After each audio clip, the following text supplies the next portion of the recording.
Back to my channel అండి. ఇవైతే మాకు పొలంలో పండిన మినుములండి.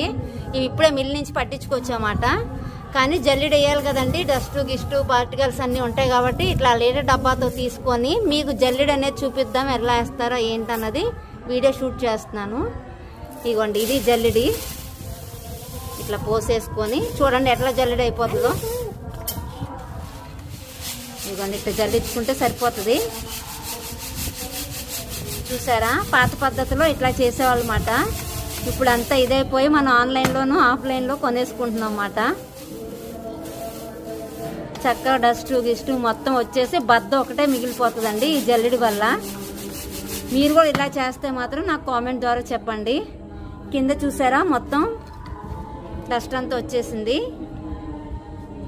ఇది చూడండి, ఇంక ఇంతే పప్పు ఉంటుంది అన్నమాట. ఇంక మనం ఇవి ఇడ్లీకి అన్నిటికీ నానబెట్టుకోవచ్చు.